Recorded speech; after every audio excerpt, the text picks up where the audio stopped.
Sim. É um tema assim um bocadinho... Eu acho que ninguém fala sobre isto. Quer dizer, há pouca gente que fala sobre isto em Portugal. E por isso é que eu quero explorar este tema contigo. Porque acho que, na minha opinião, daquilo que eu conheço, não há melhor do que tu, hoje, ao dia de hoje, para explorar este tema. Eu gosto mesmo muito do teu trabalho, tu sabes. Honor. Por isso, vamos então começar? Bora lá. Bora? Vamos a isso. Então, para quem ainda não a conhece, é a Sílvia Coutinho. Ela é psicóloga, licenciada e mestre em Psicologia. Ela é psicoterapeuta de casal, familiar e individual e é também autora deste livro, O Poder da Relação, e quem não o leu ainda tem que o ler, porque a Sílvia Coutinho, eu sei que ela vai ficar tímida, mas ela é Esther Perel de Portugal. Ai, meu Deus. É verdade. E quem não conhece Esther Perel, este é um livro incrível, que está em inglês, que é o The State of Affairs. Por acaso não sei o título em português, não me lembro. Entre parênteses, fidelidade. Ok, que giro, infidelidade. Infidelidade. Olha, muito, muito interessante. E portanto, é precisamente sobre isso que vamos falar aqui hoje, sobre a infidelidade, porque eu acho que muito pouca gente em Portugal fala sobre isto, e vamos bater aqui umas bolas, Sílvia, está bem? Vamos a de forma descontraída e vamos por onde a conversa fluir, mas acho que é muito importante desmistificar este tema. Eu estava a ouvir um podcast da Esther Perel e ela estava a dizer que entre 30% a 70% dos casais já traiu, dependendo da definição de infidelidade. Ou seja, este intervalo que existe entre os 30% e os 70% depende da definição de infidelidade. E eu começo por te perguntar como é que nós deveríamos definir a infidelidade? Isto porquê? Porque eu acho que a linha que separa a traição da não traição é muito vaga.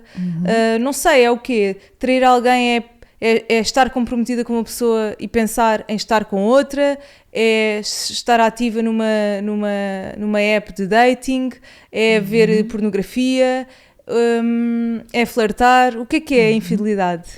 Então vamos lá. Bora Vamos a lá. isso. Pensar sobre a infidelidade pressupõe, no meu entender e na minha ótica, compreendermos-nos mais acerca de nós e acerca do outro e acerca daquilo que as relações são. Ok. Portanto, as atitudes pessoais e culturais em relação às relações, ao casamento, ao desejo, ao compromisso. E neste sentido pode ser importante perceber que para eu pensar sobre a infidelidade pressupõe eu sair de mim para compreender o outro. Ok? Interessante. Ou seja, pressupõe perceber que cada casal e cada pessoa é um mundo. Certo. Ok? Não há duas pessoas iguais e neste sentido torna-se muito difícil definir o que é infidelidade, porque tu, Nour, podes sentir que infidelidade para ti é uma coisa, mas eu, Sílvia, posso sentir que infidelidade para mim é outra. E neste sentido, definir infidelidade pressupõe o casal ter conversas que sejam efetivamente muito difíceis, fazer negociações, ir a temas profundíssimos que normalmente a maioria dos casais não vai. Pressupor linhas, definir fronteiras, definir valores, crenças, etc. Ou seja, estabelecer um grande entendimento face ao outro e nesse entendimento também eu me compreender a mim. E aí sim podemos começar a entrar naquilo que poderá ser compreendido como o que é que poderá ser uma infidelidade. Contudo, obviamente que existem aqui alguns pontos em comum que para a generalidade dos indivíduos, das pessoas, poderá ser sentido e pensado como uma infidelidade. Sei lá, por exemplo, um envolvimento sexual com uma outra terceira pessoa, flertar nas redes sociais ou flertar no meu local de trabalho com alguém, aqui já entrando dependendo de quem é o indivíduo, encontrar o meu companheiro ou a minha companheira a assistir pornografia e a masturbar-se. Para algumas pessoas pode ser sentido e vivido como uma troca, como uma substituição, para outras pessoas poderá ser algo aceitável. Okay? É muito interessante o que estás a dizer, porque eu acho que tudo parte dessa conversa honesta, não é? Mas hoje em dia os casais não falam sobre estes temas, os casais não falam sobre o que é que eu sinto na presença de outra pessoa, o que é o desejo para mim, sei lá, qual é que é o nosso espaço de liberdade erótico? No fundo é um bocadinho isso. Os casais não falam sobre isso. E na verdade tenho aqui uma frase que a Esther Perel disse que eu acho interessante, que ela eu não sei se li ou se ouvi, mas ela disse: é normal por vezes pensar em ex-namorados ou sentir atração por outras pessoas. Isto é natural. A monogamia é uma prática, uma escolha. É uma prática que exercemos porque escolhemos a relação que queremos ter. Absolutamente. Ou seja, portanto, a monogamia é uma prática, não é? Porque queremos estar comprometidas com uma relação e com uma pessoa. Ou seja, a nossa tendência natural é sentirmos atraídos pelo mundo, não é? Por pessoas. E efetivamente os casais não falam sobre estes temas. Na tua opinião, porque é que nós evitamos tanto, no início, falar sobre o desejo, sobre a infidelidade, sobre os temas que nos assustam? Porque é que estas conversas não acontecem? De verdade, sim. Ou seja, de facto, é perfeitamente natural que nós nos sintamos atraídos por aquilo que é o belo. Sim. Não é? Por aquilo que é poesia, por aquilo que é arte, por aquilo que é uma pessoa bonita e interessante. Exatamente. Não é? Portanto, é perfeitamente normal. Agora, de facto, temos muita dificuldade em conversar sobre isso. Eu arriscar-me a dizer, não só no início, como ao longo, muitas vezes, de toda a relação. E vamos pensar numa relação, num ciclo de vida de um casal que, por vezes, pode ser de 60 anos ou mais. Tal e qual. Nós temos mesmo muita dificuldade em ter conversas difíceis no início de uma relação, porque estamos no início de uma relação. Não queremos e, portanto, manchar logo. Não queremos cortar a boa onda. Sim. Que está ali a criar-se, há aquela atração, e agora lá vou eu chatear esta pessoa, ela ainda Mas se vai olha assustar. que mudava muita coisa, é? Mudava tanta coisa se nós nos sentássemos à frente da pessoa que estamos apaixonadas no início e disséssemos: olha, eu já traí, ou eu já fui traída, eu tenho problemas em confiar em alguém, tenho tipo issues, não é? Mudava tudo. Na minha perspectiva, mudava por completo as relações, e é de facto bastante essencial. Contudo, também para conseguirmos fazer isso, pressupõe da nossa parte uma capacidade, se calhar, de inteligência emocional e já uma capacidade de reflexão sobre os tópicos, para que, de facto, quando eu vou conhecer alguém, eu já partir com esta necessidade, com este interesse, com esta consciência em, de facto, trazer para a conversa com aquela pessoa que eu estou a conhecer, por quem eu me estou a sentir verdadeiramente interessada e atraída, alguns tópicos que possam ser eventualmente desconfortáveis. E, portanto, muitas vezes nós acabamos também por conceptualizar uma relação e um amor como sendo um lugar de entusiasmo, de felicidade, de bem-estar, de boa onda, e na verdade uma relação também é, muitas vezes, um lugar, olha, de desconforto. E, portanto, estas conversas vão efetivamente a esse lugar de desconforto. Qual é o problema? É que a relação continua a evoluir. Por vezes essas conversas não são tidas, há pessoas que efetivamente nem sempre têm uma capacidade para pensar nas suas emoções e até sobre estes temas, nunca lhes ocorreu, alguns deles, pensar sobre este tipo de questões, e muitas vezes os casais, digamos assim, são um pouco apanhados na curva, quando este tipo de questões acaba efetivamente por surgir no seu relacionamento. Tenha o relacionamento 1 ano, 2 anos, tenha o relacionamento já uma estrutura e uma solidez, com uma vida montada, uma família, um projeto, e que acaba por causar muitas vezes uma destruição e um sofrimento gigante. É muito diferente acontecer uma traição numa relação que tem 2 anos ou numa relação que tem 20, não é? Ou seja, eu digo isto porque uma relação de 20 anos, não sei, há uma vida construída, provavelmente há filhos, já passaram por momentos, sei lá, provavelmente se calhar já passaram pela morte dos pais um do outro, percebes aquilo que eu estou a dizer? Sim. Portanto, quando uma traição acontece, é muito diferente nestes casos, não é? Há um nível de intimidade, e estamos a falar de intimidade, não é intimidade física, há um nível de intimidade emocional, de partilha de vidas e partilha de tudo aquilo que possa existir entre nós, obviamente completamente diferente, não é? Com uma complexidade enorme. Não significa, porém, que quando uma infidelidade acontece, vamos imaginar, num namoro ou num relacionamento de 1 ano ou 2 anos, que obviamente também não acabe por ser uma experiência de enormíssimo sofrimento, claro, porque será sempre, não é? É sempre. Agora, as consequências que poderá trazer para a vida, Obviamente, quando temos uma família, quando temos todo um conjunto de coisas construídas a dois, obviamente que estamos aqui a falar de toda uma vida que poderá efetivamente ser magoada, ser destruída.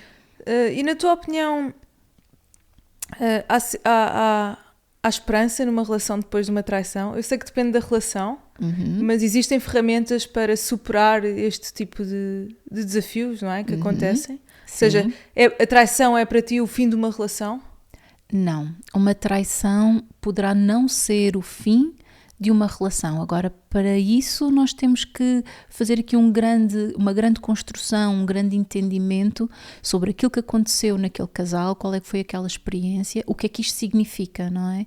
Portanto, obviamente que, nomeadamente quando aquele casal se tenta reorganizar depois de todo este grande terremoto, como é que este casal se está a tentar reorganizar e quais é que são os passos que eles estão a pensar efetivamente em dar. E neste sentido, por exemplo, quando o casal procura, por exemplo, a terapia de casal, normalmente o casal tem aqui uma maior probabilidade em voltar a reconstruir-se. E, portanto, quando nós falamos de infidelidade e de reparação e reconstrução, acima de tudo estamos a falar em reconstruir a confiança que ficou absolutamente afetada, não é? Portanto, quando falamos de infidelidade e quando falamos de uma relação amorosa onde ocorreu uma infidelidade, nós estamos a falar de uma relação, ou seja, um vínculo, e nós falamos de vínculos, que eu percepcionava, não é? Como sendo seguro com aquela pessoa, ou mesmo tendo as suas questões, aquela era a minha pessoa e que naquele momento ficou absolutamente afetada, não é? Portanto, a pessoa em quem eu mais confiava foi a pessoa que mais me magoou. E, portanto, quando acontece uma infidelidade, eu vou sentir o meu sistema de crenças, de valores, de identidade absolutamente esmagado. Olha, Silvia, ainda bem que falas sobre isso, porque... Pá, desculpa, mas eu vim aqui, fiz o trabalho de casa e... Porque assim, eu apanhei-te aqui, temos mesmo de falar sobre isto, porque, enfim, só essa Perel é que fala e agora tu. Estou a brincar, obviamente. Mas eu também li o seguinte, que vai fazer uma ponte com aquilo que tu acabaste de dizer, que é tão interessante. Ora bem, esperamos que o nosso parceiro seja sexy, sempre disponível, intelectualmente estimulante, brincalhão, aventureiro, trabalhador, que tome conta das crianças. Mas é difícil, quase impossível, obter tudo isso de uma só pessoa. Pedimos a uma única pessoa aquilo que antigamente uma aldeia inteira fornecia. Antes tínhamos uma comunidade que nos dava identidade, sentido de pertença e propósito. Existia a igreja, o sagrado e o one and only, ou seja... O único, era Deus, não era o nosso parceiro. Mesmo. Agora tudo isto é colocado numa única relação. Quando há infidelidade, a grande ambição do amor é abalada. A infidelidade torna-se uma crise de identidade. Antigamente era, ou seja, sempre foi doloroso, mas não destruía a identidade de alguém. Hoje as pessoas questionam-se: quem sou eu? A minha vida é uma mentira, tudo isto é uma fraude. Ou seja, isto é tão interessante, porque eu acho que o sentimento de comunidade e de pertença se foi perdendo. Nós começámos a viver mais isolados. Já não há aquela cena de sair para o bairro, falar com o vizinho, ir à igreja. E, portanto, tudo isso nos dava identidade. Ou seja, neste momento, nós pomos mesmo a responsabilidade toda no nosso parceiro. Querendo ou não, imagina, tu tendo mais consciência, eu tendo outra consciência. Mas eu acho que isto é uma crença coletiva. Eu acho que acabámos por agir desta forma. De que forma é que isto, como tu estavas a dizer, coloca muito peso na relação, não é? Coloca, como é que isto molda a nossa visão da relação? É extremamente interessante e muito complexo aquilo que tu estás a dizer. Ou seja, talvez para isso possamos ter que nos recordar em como é que surgiu o casamento. E, portanto, o casamento e as relações surgiram, em primeiro lugar, não por amor, mas muitas vezes por um interesse económico e de património para manter a segurança, vamos imaginar, daquela família. Até que foi existindo uma evolução. E, portanto, agora sim, começamos a casar por amor, porque temos um vínculo, um afeto, uma afeição por aquela pessoa que queremos manter e preservar para toda a sua vida. Impressionante. E, portanto, há aqui uma mudança, de facto, e para além de que a sociedade se foi fechando. Até não é? sobre o sexo, nós antes só tínhamos relações para procriar. Ora, aí está. Agora tornou-se uma forma de nos conectarmos ao outro. Ora, aí está. E, portanto, muita coisa acaba por mudar. Portanto, naquela pessoa em que eu vou colocar todo o meu afeto, eu vou também colocar toda a minha esperança, e por isso é que aquela pessoa se torna no meu companheiro, no meu amante, no meu ideal, no meu confidente, naquela pessoa que me motiva. E de facto, por um lado é tão bonito que possamos viver uma experiência tão complexa e tão maravilhosa a dois, não é? Mas por outro lado, muitas vezes pode trazer um peso incluído. Contudo, eu acho que pode ser ainda importante, e seguindo aqui um bocadinho a lógica da Esther Perel também, olhar para o que é que poderá eventualmente definir, nesta complexidade do que é que poderá ser uma infidelidade, definir o que é que normalmente poderá caracterizá-la. E ela define sempre aqui por 3 características que normalmente estão presentes, digamos assim. Portanto, o envolvimento emocional, e portanto por envolvimento emocional este poderá ser maior ou menor consoante a experiência. Poderá existir um maior envolvimento, eu sentir-me mais ligada àquela terceira pessoa ou menos ligada, mas há uma outra coisa que acaba por acontecer nesse envolvimento emocional, que é eu sentir-me ligado de alguma forma, individualmente, àquela experiência. Sim, e já lá vamos, já lá vamos. Depois, uma alquimia sexual, ou seja, uma infidelidade poderá conter uma relação sexual com uma terceira pessoa ou não. Ou seja, desejo, não é? Ora, aí está. Mas há sempre o desejo, há sempre o erótico. E neste pressuposto há sempre aquilo que é a terceira dimensão, que é o secreto, que é o escondido. A infidelidade anda sempre na sombra. Okay? O que vai fazer com que potencie ainda mais a percepção de perigo, o risco, o perigo da descoberta, que vai potenciar ainda mais a adrenalina e o entusiasmo da relação extraconjugal. E, portanto, neste sentido, há aqui algo que está sempre presente nas infidelidades, que é o desejo. E a pergunta que nós podemos fazer é o desejo pelo quê? O desejo por quem? Porque quando pensamos em desejo, vamos automaticamente para o desejo sexual. Mas quando nós vamos explorar o indivíduo, normalmente em consulta, aquilo que começamos a perceber é que por vezes esse desejo que a infidelidade contém vai bater na questão, por exemplo, no desejo pela novidade, no desejo pela autodescoberta, no desejo pela liberdade, no desejo pela leveza e pelo entusiasmo, ou seja, eu reganhar entusiasmo pela vida, eu voltar a contactar com partes de mim que às vezes num determinado momento foram perdidos no meu percurso, as nossas partes perdidas e exiladas de nós, e portanto um desejo de me reencontrar. O que pode colocar aqui e ir batendo a este ponto que estavas a dizer de não será um peso? Sim, de facto, por vezes as relações podem também conter um peso e é importante que o casal, neste contrato que estabelece logo desde o início e que na minha opinião deverá ser revisitado ao longo de todo o ciclo de vida, esta questão do desejo, de tudo aquilo que contém esta dimensão do desejo deverá ser conversada, não é? Porque aquilo que eu desejo agora pode ser completamente diferente daquilo que eu vou desejar daqui a 15 anos ou daqui a 20 anos, não é? Ou aquilo que me atrai pode ser completamente diferente, ou aquilo que eu preciso pode ser diferente, não é? Se calhar agora eu estou a desejar, a necessitar de maior novidade, enquanto se calhar num outro momento da minha vida aquilo que eu mais desejava era segurança. E aqui vamos ao paradoxo do amor, que é o desejo e a segurança, não é? Incrível, tu estás-me a tocar num ponto que eu queria te fazer esta pergunta já desde o primeiro episódio. E depois encontrei-te na Feira do Livro e também te falei disto, que é, portanto, a traição é muito vista com esta necessidade de redescobrirmos partes de nós que perdemos outrora, não é? Que fomos perdendo. E este desejo pela aventura e pela novidade, será que isto pode coexistir com uma relação estável a longo prazo?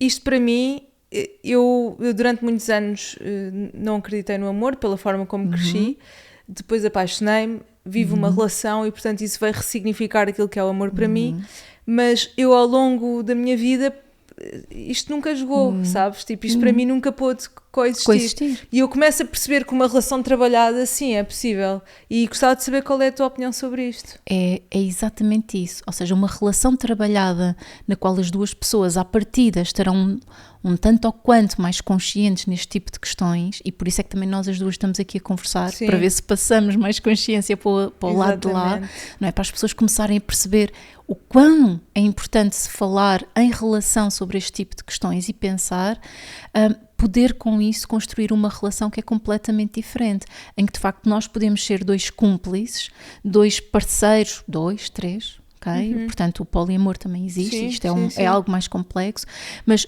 parceiros que de facto poderão encontrar uma complexidade e uma cumplicidade muito, muito, muito grande entre os dois, mas que também se atrevem a pensar em muitos outros temas e necessidades que existem, como por exemplo a necessidade de desejo, de entusiasmo, de novidade, de explorar, de enriquecer aquele laço de uma maneira completamente diferente.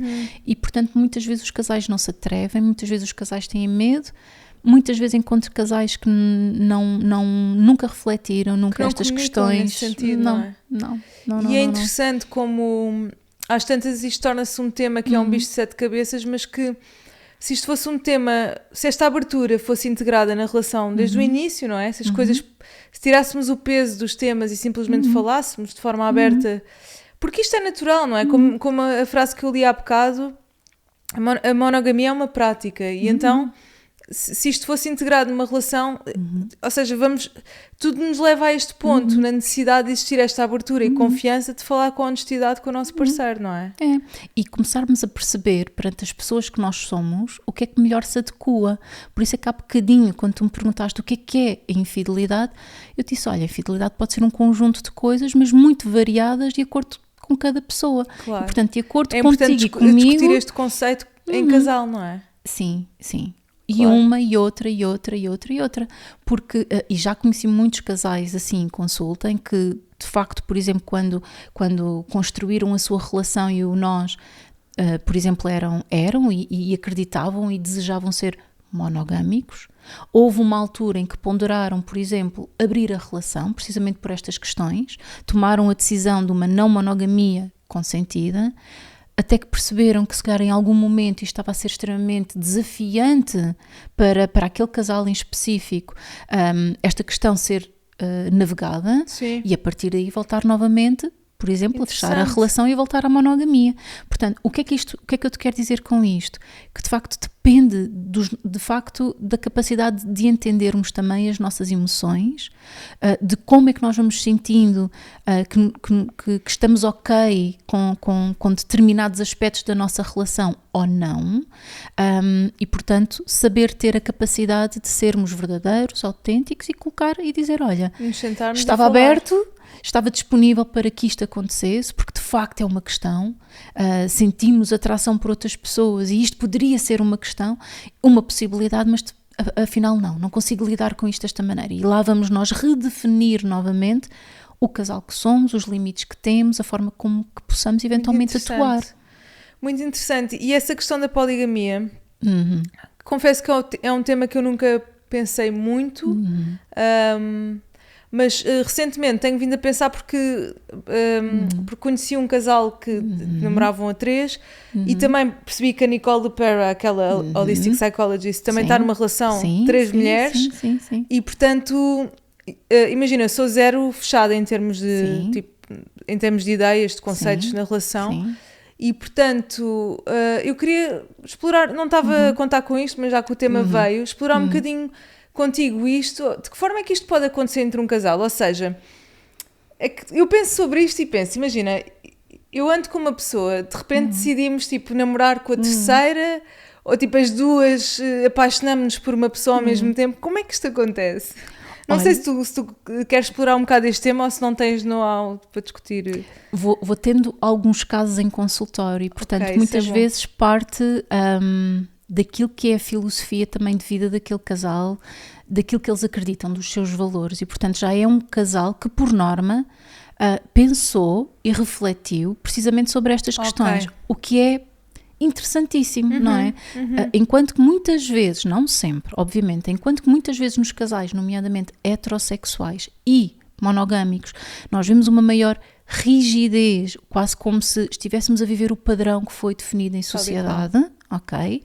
Neste tipo de casais nós vemos um questionamento e uma reflexão, uma tentativa de facto de irem mais fundo perante estas questões, de se ouvirem, de se escutarem, de escutarem o outro. E portanto, obviamente, vão conversar com a sua pessoa parceira e vão colocar esta questão de, olha, faz-me sentido isto, faz-te sentido para ti também, e poderão encontrar uma pessoa parceira mais ou menos aberta e disponível para tudo isso. Agora, da minha experiência, é de facto um desafio, ou seja, é um desafio gigante, porque depois o casal acaba por lidar aqui com muitas inseguranças também. Pois, ou seja, tem que existir muita maturidade enquanto casal para... Porque sei lá, quem é que se apaixona primeiro por aquela pessoa? Percebes o que eu estou a dizer? Uma pessoa apaixona-se por aquela, depois a outra estão ali... Eu acho absolutamente, e vou ser honesta, absolutamente inspirador como este tipo de casais tem uma capacidade de arriscar, de comunicar, de pensar incrível, que às vezes me apetece trazer em caixinhas, em vídeos de sessões e dizer, olha como há a possibilidade de qualquer casal poder fazer isto. Portanto, independentemente de podermos, de haver pessoas que possam dizer isto é o que está certo, ou isto é o que está errado, ou isto resulta, ou isto não resulta, quem somos nós para dizer o que é certo, o que é errado, e o que é que resulta ou não, ok?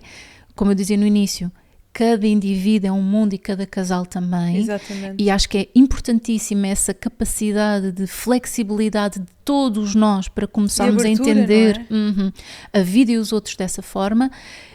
Contudo, acho absolutamente inspirador a forma como estes casais pensam sobre a relação e sobre todos estes tópicos que deveriam ser conversados e debatidos sobre todos os casais. Eu também acho, mesmo, completamente. O que não quer dizer que todas as relações poligâmicas sejam plenas, ou seja, não quer dizer que sejam tipo uma referência, ou seja, têm os mesmos problemas que uma relação monogâmica, não é? Sim. Mas é altamente inspirador e confesso que adorava que a Nicole Perra falasse mais sobre isso, que trouxe essa experiência dela, porque acho mesmo interessante. Sim. Também tenho percebido que esta questão da infidelidade... pode ser até transgeracional, ou seja, eu vi que foi feito um estudo em que, não me lembro do tamanho da amostra, não me lembro dos detalhes, mas sei que em casais as pessoas que mais traíam ou vinham de pais que tinham traído de pais que se tinham traído, ou que vinham de relações extraconjugais, ou que tinham nascido de casos amorosos. Como é que isto pode moldar a nossa visão sobre a infidelidade, não é? Porque depois este padrão acaba por se repetir.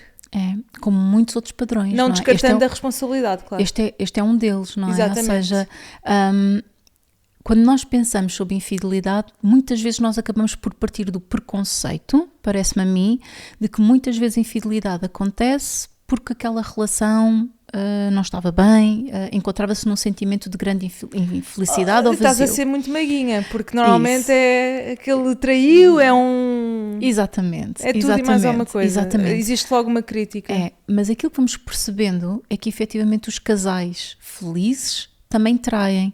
E por isso é que é tão importante compreendermos então o que é que conduz, não é? Porque se eu tenho muitas vezes em consulta pessoas que me dizem eu amo imenso a minha pessoa parceira, mas eu estou a ter um caso extraconjugal, o que é que está a conduzir aquela pessoa à infidelidade? E de facto, na base da infidelidade também podemos encontrar muitas razões individuais, a própria personalidade da pessoa, a psicopatologia, mas também questões transgeracionais, ou seja, não propriamente porque o meu pai traiu significa que eu a partir de agora irei trair, mas de facto alguns modelos e algumas referências, algumas crenças que efetivamente ficam integradas dentro de nós e que muitas vezes nós acabamos por voltar a reproduzi-las e experienciá-las e vivenciá-las no momento presente da nossa vida, sem grande consciência, não é? Ou seja, sem grande até pode consciência. ser uma crença, um modelo de crença que fica enraizado em nós de forma inconsciente, tipo, o meu pai amava desta forma, portanto eu vou amar desta forma. Isto totalmente inconsciente, a forma como eu aprendi a amar que se torna na forma como eu vou amar, não é? Exatamente. Por exemplo. Tal como uma pessoa que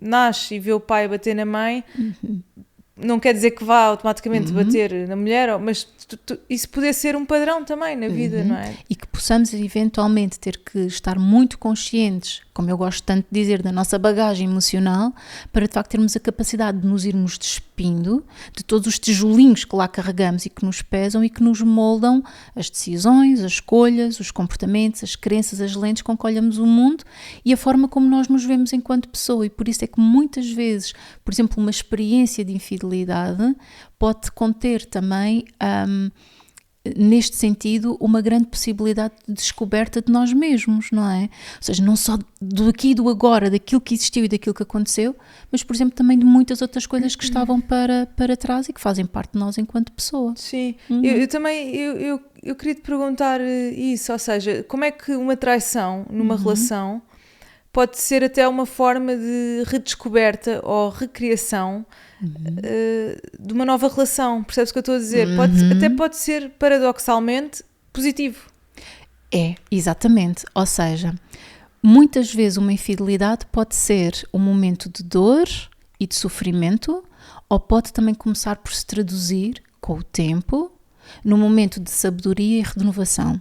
Ou seja, muitas vezes a infidelidade pode conduzir o casal, obviamente, à ruptura, mas com trabalho e com muita consistência, pode também conduzir o casal a um processo de aprendizagem e, obviamente, de reconstruir a relação. Eu costumo dizer mesmo que quando acontece uma infidelidade numa relação, a relação conforme existia, morreu.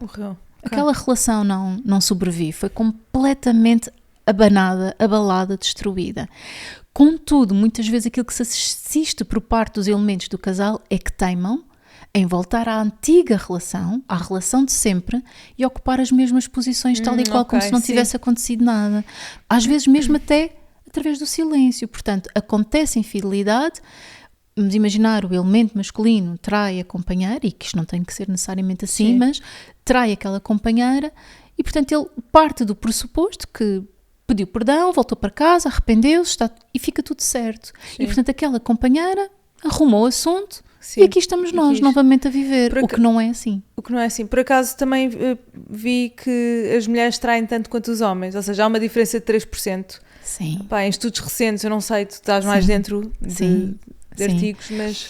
Os números, Nur, é sempre uma coisa muito difícil para nós, porque as pessoas mentem muito. Claro. Não há, serão muito poucas as pessoas que terão orgulho em dizer que traem. Muitas pessoas acabam por dizer que sentem vergonha e, portanto vão esconder. Portanto, o que significa que há mais pessoas, ou seja, mais de 70% se calhar traem. Exatamente. E depois, repara, desculpa interromper, Sílvia, é que eu papo imenso Esther Perel, por isso é que eu estou sempre a referenciar, porque ela, enfim...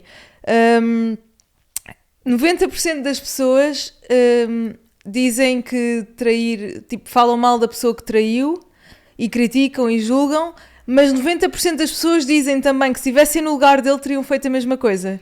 Nós criticamos e julgamos, ok? Nós dizemos que de facto trair é inaceitável, mentir é uma coisa que não cabe, portanto nós não gostamos que ninguém nos minta, mas quando de repente se a questão colocada é então e o que é que tu farias se fosses tu o adúltero? Claro. A maioria das pessoas acaba por dizer ok, eu iria de facto também acabar por fazer aquilo que na verdade eu condeno, eu escondo, e por isso mesmo é que se torna muito difícil nós termos acesso a dados científicos e credíveis e números palpáveis e concretos de qual é que é a percentagem. Sem dúvida. Mas tu, enquanto psicóloga e com tanta gente a passar também no teu consultório, consegues ter... Ou seja, não te vou perguntar números, obviamente, mas se calhar consegues ter uma percepção dentro da tua pequena amostra de percentagens, não é? Posso-te indicar, nesta altura do campeonato e após quase cerca de 20 anos de prática profissional, que nunca tive tantos casos de infidelidade em consulta, seja em terapia individual, seja em terapia de casal. Uau! Portanto, concretamente, e a minha amostra é muito enviesada, não é? Portanto, eu estou constantemente a trabalhar isto, não é? Mas nunca tive tantos casos de infidelidade. E que lá está, pode estar mergulhado num conjunto de situações. Há bocadinho falávamos como é que o casamento é visto, não é? E, portanto, por outro lado, também existe uma outra coisa hoje em dia na nossa sociedade que é eu mereço, não é? Quase como a Esther Perel diz muito bem, a escravidão da felicidade. Sim. Nós vivemos cada vez mais numa lente de a vida é curta demais para ser infeliz e, portanto, se aquela relação já não me entusiasma, se já não é leve, se já não flui, nós já não estamos no mesmo lugar de autossacrifício. Okay? Com que estávamos há alguns anos sem atrás. Dúvida. A vida é muito curta para eu ser tão infeliz e, portanto, rapidamente, se a pastilha perde o sabor, eu vou trocá-la por uma outra pastilha. Isso é um fator interessante. Hoje em dia em sociedade nós vivemos também muito e que tem a ver com essa questão do casamento, estavas a dizer, antes casávamos por segurança e por estrutura, porque tinha que ser, entre aspas, obviamente não era por isso, mas tinha que ser. Hoje em dia, não há tempo a perder, entre aspas. Não há tempo a perder. Um outro fator aqui que também se calhar possibilita aumentar aqui um bocadinho os números e equilibrar os homens e as mulheres, é de facto o papel da mulher na sociedade, não é? Enquanto que há uns anos atrás estava completamente dependente do homem e muito limitada, muito mais, claro. Não é? Hoje em dia não, temos uma mulher que ocupa a sociedade de uma maneira diferente, é profissional, tem uma maior independência económica, pelo menos comparativamente a alguns anos atrás, e conquistou um lugar de autonomia. Portanto, esta questão aqui do género também acaba por se esbater aqui nesta questão dos números, também muito por causa disso. Portanto, vai passar a existir uma maior mais possibilidades, não é? Um encontro com mais possibilidades. Um rapaz interessante que conheci na conferência, o meu colega de trabalho, não é? Portanto, há uma maior igualdade também nesse sentido. E tu achas, Sílvia, que as redes sociais e o mundo digital podem facilitar ou serem um veículo mais fácil para a traição?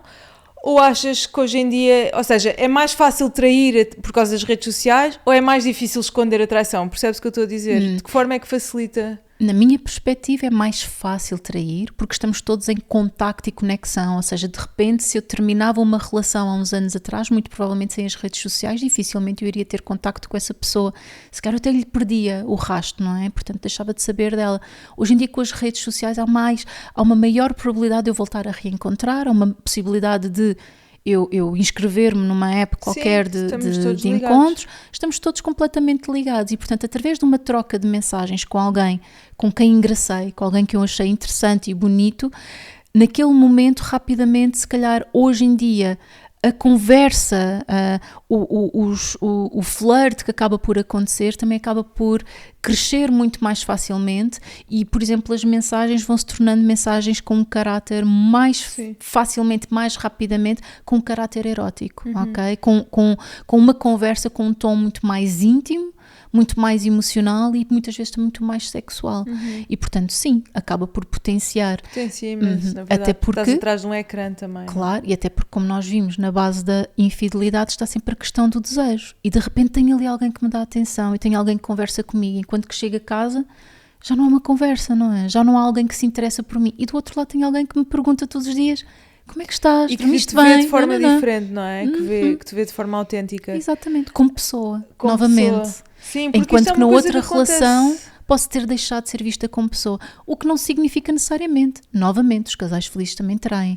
Eu posso continuar a ser vista como pessoa e estar tão feliz naquele relacionamento, mas de repente isto é excitante, de repente isto é novo, não é? De repente eu sinto-me, se calhar imagina, 20 anos mais jovem. Lá está. A descoberta daquelas partes de mim que ficaram lá para trás num determinado momento. Outra coisa que muitas vezes também acaba por acontecer é, através desta experiência, eu conseguir perceber que afinal ainda sou gostável, ainda sou desejável. E há pessoas que precisam disso. Okay? Há pessoas que necessitam de perceber ao longo da vida, eu ainda consigo conquistar alguém. Há homens, há mulheres que se vão colocando neste tipo de situações também por uma questão de ego, não é? Portanto, ainda estou bem, ainda estou bonito ou bonita, não é? Ainda consigo atrair e seduzir alguém. Eu lembro-me, eu antes de estar comprometida, eu ia ao Tinder só por uma questão de ego boost, estás a ver? Ia lá, lembro perfeitamente de sentir, ok, pronto, já está bom, as pessoas gostam de mim. Sim, lembro perfeitamente, já foi há imenso tempo, mas tu tocaste há bocado num ponto super interessante, que é, ou seja, a pessoa tipo estar a trocar mensagens com outra pessoa e sentir-se vista e autêntica e chegar a casa e já não há conversa e já não sentir que é vista como uma pessoa ou já não é vista de fora, não é? É sempre... como é que isto se trabalha enquanto ou seja, tenho duas perguntas, como é que a terapia de casal pode ajudar neste processo? Quão importante é?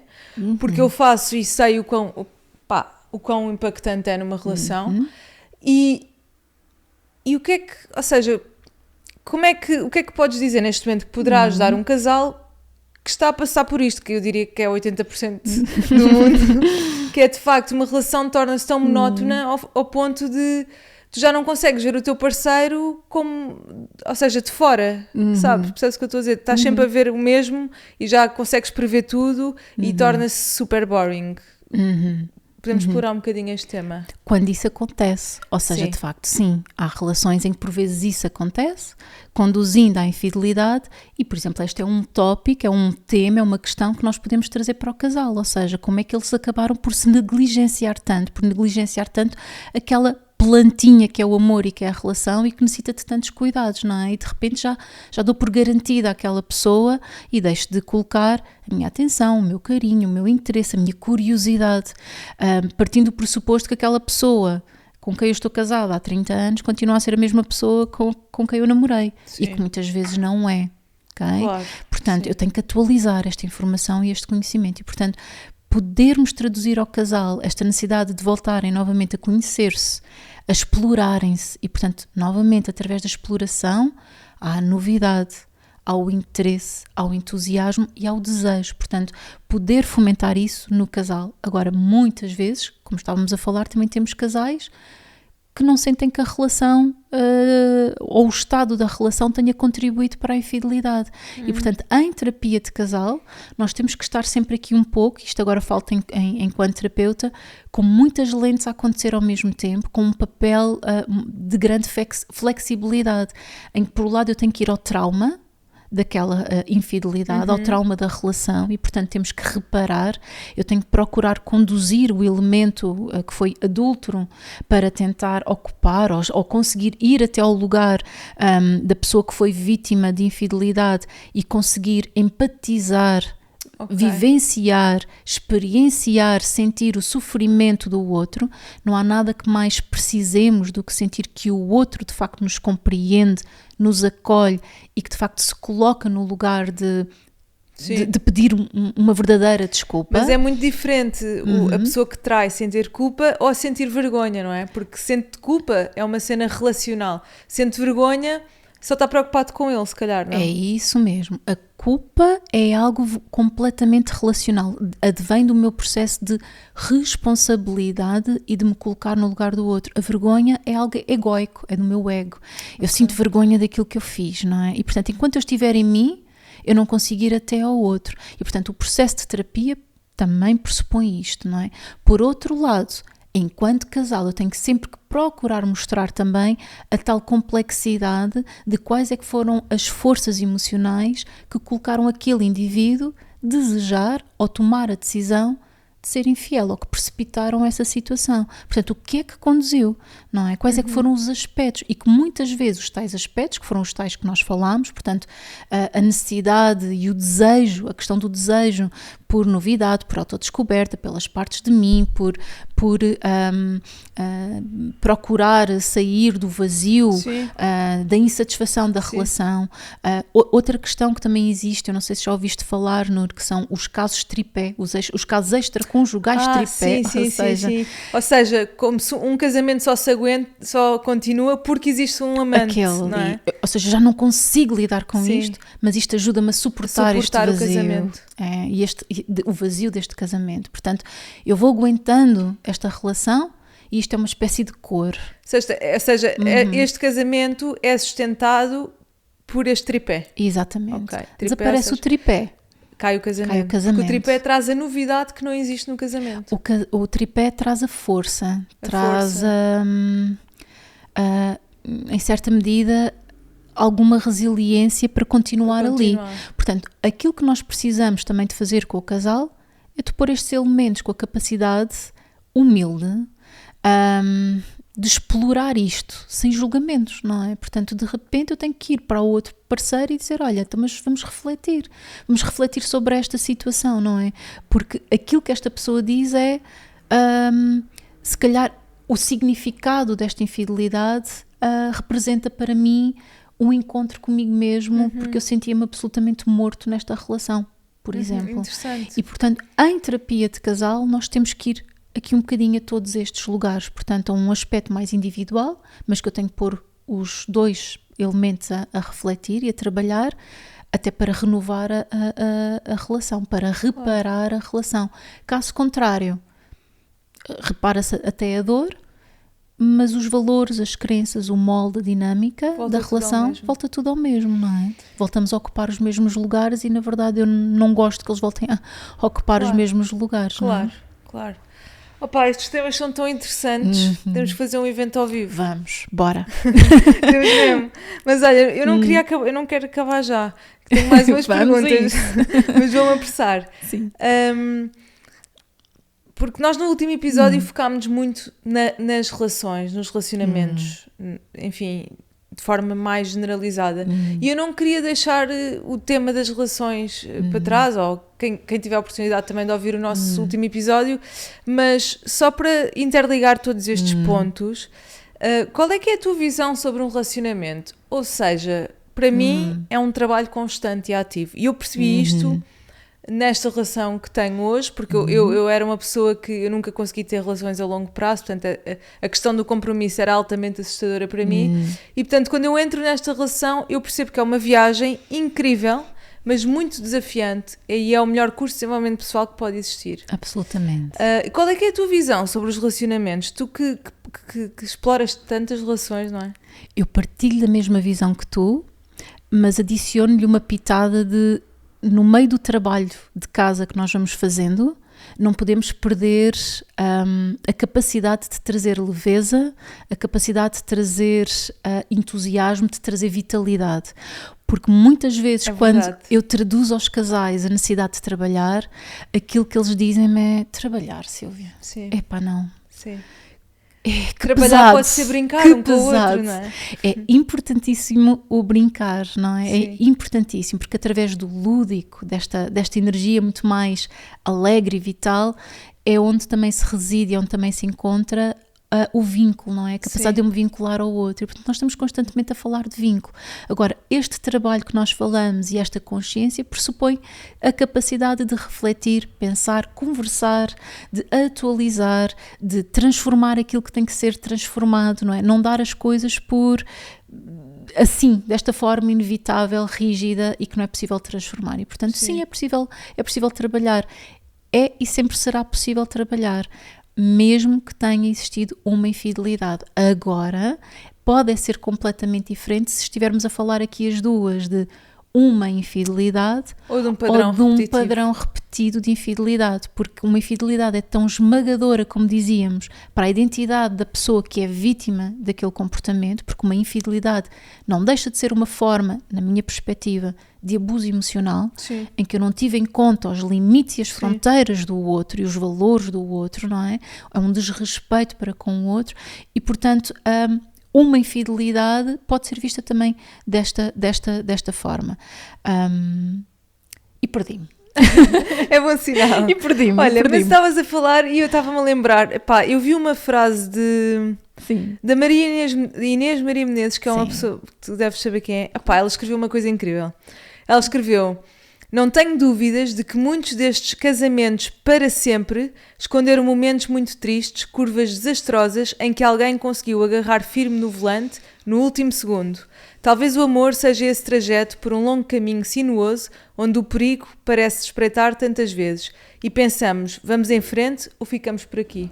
Pá, e eu acho que é tão isto, sabes? Está definido. É tipo tu, olhares e dizer, olha, vamos em frente, não é? Exatamente, tal e qual. Uma última pergunta então, se com tanta mudança no mundo que está a acontecer, de 1001 géneros e enfim, tudo, não é? De repente, não sei, a sexualidade e o género está-se a tornar um bocado mais complexo. O que é que tu achas que vai acontecer a este tema de infidelidade? Achas que as pessoas vão olhar com maior flexibilidade para a infidelidade? Vai se tornar uma coisa mais aceitável? Ou achas que vai ser sempre uma ameaça aos relacionamentos amorosos? Eu espero que nós tenhamos uma capacidade de ser flexíveis na forma de olhar. Continuará sempre a ser, à partida, uma ameaça de acordo com aquilo que nós vamos entendendo como infidelidade. Porque infidelidade pressupõe sempre o tema do desrespeito, da troca, da rejeição, etc. E, portanto, sim, poderá sempre ser sentido como uma ameaça, tendo em conta que me coloca num lugar, muitas vezes, de sobrevivência. Ou seja, algo que não falámos aqui é o trauma associado à infidelidade, não é? Portanto, Claro que é muito importante sermos flexíveis na forma de olhar, de entender, de compreender, mas isto não significa justificar, não é? Portanto, quando nos propomos a observar e a entender, a clarificar, aquilo que nos ajuda é melhor entender, como eu dizia no início, as relações. E isso sim temos que aprender a ser flexíveis, não é? Agora, isto não significa aceitar a fidelidade, aceitar uma traição. Até porque muitas vezes, se não todas, às vezes, quando eu encontro alguém em consultório e que passou por uma situação dessas, por norma vejo uma pessoa que está completamente, a pessoa que foi vítima, completamente destruída, não é? Sim. Com um lugar de autoestima. Queres explorar um bocadinho o trauma? Vamos a rapidamente? isso, vamos a isso.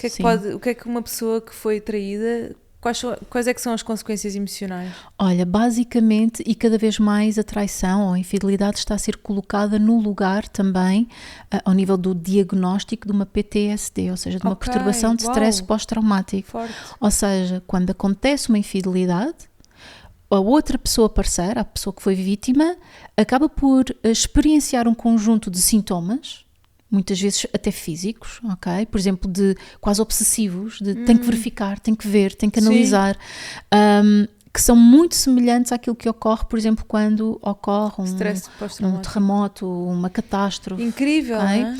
É absolutamente. É porque a tua identidade é posta em causa, não é? O teu mundo, o teu chão abala. O teu chão abala por completo. E, portanto, tudo aquilo que tu conhecias e te dava estrutura, deixa de conhecer, não é? Como é que tu voltas a permitir ser tocada no teu corpo, ok? No teu corpo, que para se ligar e conectar a alguém necessita de segurança. Como é que tu voltas a permitir ser tocada por alguém que te magoou e feriu tanto, não é? Portanto, há aqui por isso mesmo, todo um trabalho de reparação e reconstrução dessa confiança e que não dá para fingir que nada aconteceu ou que, como eu dizia há bocadinho, vou só pedir aqui umas desculpas e voltamos depois ao lugar onde estávamos e vamos fingir que nada aconteceu. E isso sim também encontro muitas vezes em consulta. Portanto, estamos de facto sim em terapia de casal, ficamos aqui 1 mês ou 2 em terapia de casal, falamos sobre o tema, mas agora que já falámos sobre o tema, isto está fechado. E de facto não. É de facto ir revisitando o tema, revisitando a dor, é eu dar tempo à outra pessoa para ela se reestruturar novamente, não é? Reestruturar uma identidade, reestruturar crenças, reestruturar o seu bem-estar e, portanto, necessita de muitas conversas, necessita de tempo, necessita de consistência. Há uma coisa para a qual eu te quero chamar a atenção, quando eu te falo de é necessário comunicação, é necessário conversas sobre o tema, ou seja, quando nós explorávamos as duas, tentar compreender as forças emocionais que conduziram aquele elemento à situação de infidelidade, claro que sim, mas há pessoas que quando precisamente estão no lugar do trauma da relação, o elemento que está no trauma da relação, vai começar muitas vezes obsessivamente a tentar saber mais, não é, sobre a situação. Pois. Quantas vezes foram, como é que foi, sei lá, Nur, em que posições é que praticaram, com que frequência, o que é que tu gostavas mais, e portanto aí sim acabam por ser informações e verdades que não ajudam, não são construtivas para o casal. Muitas vezes aquilo que se verifica é que vão ainda mais retraumatizar aquele elemento, que vai tendo ainda mais informações para ter que gerir emocionalmente dentro de si. Portanto, conversar e ser verdadeiro e ser claro e ser transparente é essencial, mas vamos tentar ter aqui algum bom senso sobre aquilo que tem que ser colocado. Nós estamos a falar do facto de abalar a identidade, não é? E que tem consequências desastrosas na outra pessoa. Alguma forma de nós repensarmos na forma como desenhamos as nossas relações? Isto porquê? Porque eu já pensei imenso nisto. Aquele texto que eu li de repente nós pomos um peso no nosso parceiro que antes uma aldeia nos fornecia essa identidade através de várias coisas, através da religião, da igreja, de pessoas à nossa volta. Será que nós podemos repensar esta forma de relação, de se calhar não pôr a nossa identidade toda focada no nosso relacionamento e se calhar, não sei, criar uma comunidade à nossa volta que nos dê suporte nesse sentido? Absolutamente. Ou seja, quando de repente eu tenho um casal em consulta terapia de casal, um dos principais objetivos pode ser efetivamente esse, repensar de novo a relação. Ou seja, o que é que nos conduziu aqui? E quando nós vamos dar conta, se calhar houve partes da individualidade do outro que foram, como dizíamos há pouco, negligenciadas, e a partir de agora vamos repensar e redefinir como é que vamos ser novamente nós, como é que vamos ser novamente casal, como é que vamos ser relação. E se calhar nós vamos... pode ser um dos grandes objetivos, abrirmos-nos mais à comunidade, sermos mais sociáveis com amigos, termos hobbies, termos outras ferramentas, outros recursos para sentir que não estamos só tão dependentes de um face ao outro, ou seja, no fundo se calhar também tão fusionados, não é? Tão emaranhados um no outro. Pois, porque isso se calhar depois também gera relações codependentes, não é? Porque a tua sobrevivência está completamente... Só naquele lugar. O que é normal que existe essa dependência, não é? Ou seja, uma relação saudável é efetivamente uma relação onde se encontra uma interdependência sempre. Sim. Mas obviamente também existe o lugar da minha individualização, da minha diferenciação. E portanto isto é importantíssimo também trazer como tópico para o casal, repensar e redefinir a nova relação que vão pensar em construir a dois. Okay. Lá está, já não dá para sermos o mesmo casal. A partir de agora podemos ser uma outra coisa, um outro casal a funcionar de uma outra maneira. Interessante. Até porque eu acho que os relacionamentos que duram para sempre, entre aspas, têm que morrer e renascer muitas vezes, eu acho, não é? Existem, não estou a dizer que, atenção, eu não estou a dizer que precisamos trair e não é isso, mas que existem crises que de facto nos fazem repensar a forma como nos estamos a relacionar.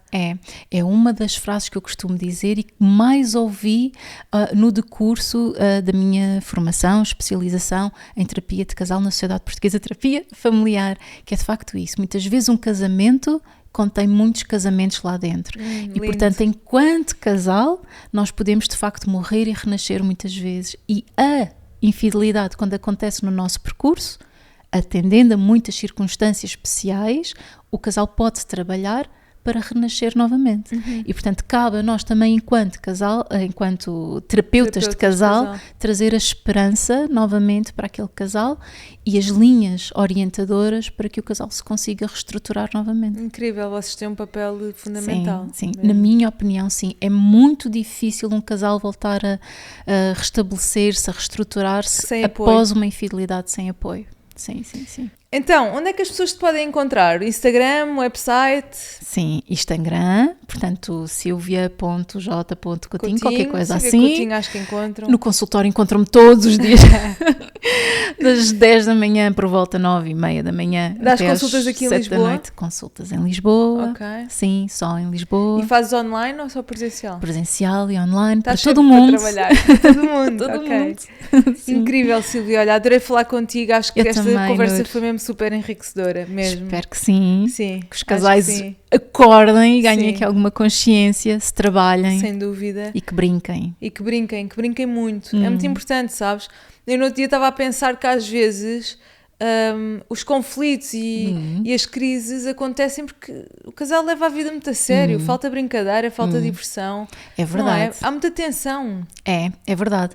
Embora muitas vezes também seja importante, lá está, voltar a olhar para a relação de uma forma diferente, ou seja, nomeadamente para os conflitos e discussões, porque muitas vezes pintamos o amor e pintamos a relação como tem que ser leve, tem que ser bonito, tem que ser fluido, e os desentendimentos fazem parte de uma relação e os conflitos também. Agora, obviamente depende do que é que estamos aqui a apelidar de conflito e depende efetivamente da forma como o casal lida com o conflito, não é? Portanto, se nós estamos a lidar com o desentendimento em que nos agredimos, nos humilhamos, nos criticamos, estamos num lugar de defensividade, obviamente a coisa não funciona, e existe aqui um outro conjunto de terapeutas de casal, que são os Gottman, que falam mesmo nos 4 cavaleiros do Apocalipse, portanto, ao nível da comunicação, eles são maravilhosos, portanto são a indiferença, a defensividade, o criticismo, o stonewalling, portanto o evitamento.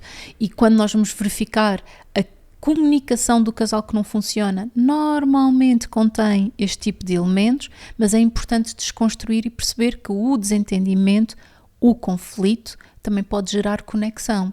Ou seja, muitas vezes aquilo que também gera desconexão do casal é o silêncio, é o evitamento, é aquilo que eu costumo dizer em consulta, que é uma espécie de paz podre, não é? Vamos fingir que não existe nada, estamos os dois de acordo, está sempre tudo bem, há sempre uma harmonia. Isso é super triste não querendo aqui absolutamente. julgar, mas tu sentes mesmo, mesmo não conhecendo as pessoas, não sei, às vezes pronto, eu vou dizer, não querendo julgar, mas nós somos humanos e portanto nós julgamos porque é através do julgar que nós temos dualidade, não é? É através do julgamento que eu sei que isto é um copo d'água, pronto. Então às vezes estou num restaurante e tu percebes, tu sentes a energia do casal. Sim. E tu consegues sentir quando essa paz podre está em cima da mesa, não é? É interessantíssimo olhar para o casal micromovimento a cada micromovimento que eles vão tendo.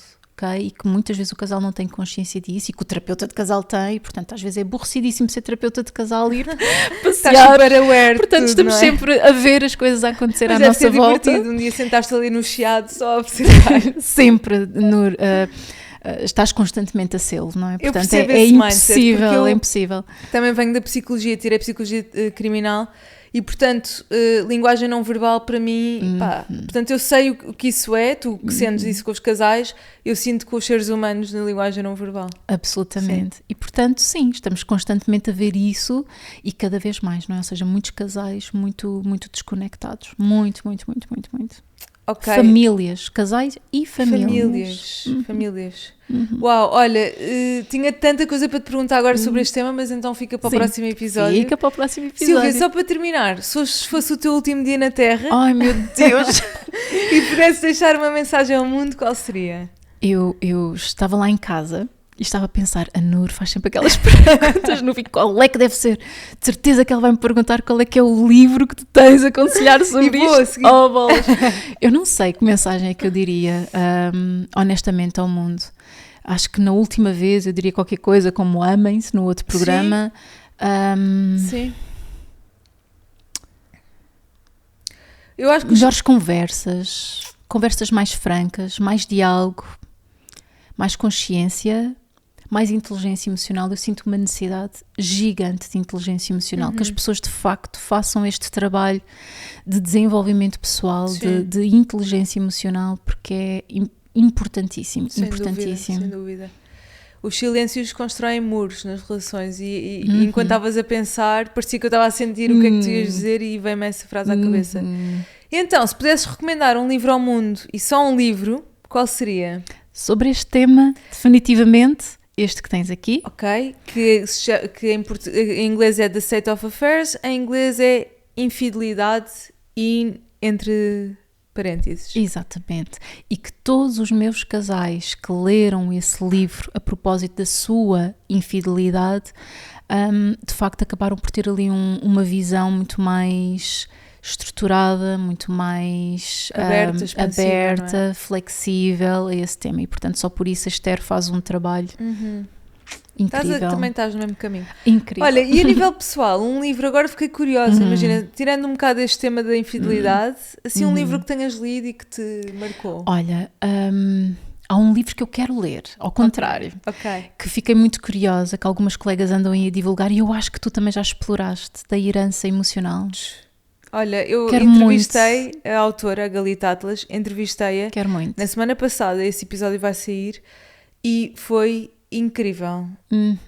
Portanto, eu se calhar tenho aí o livro e podes levá-lo. Acho que esse livro é muito, muito interessante, muito poderoso. Espetacular, espetacular. Silvia, obrigada. Obrigada por esta conversa. Por este bocadinho, pela tua companhia. És sempre uma querida. Obrigada.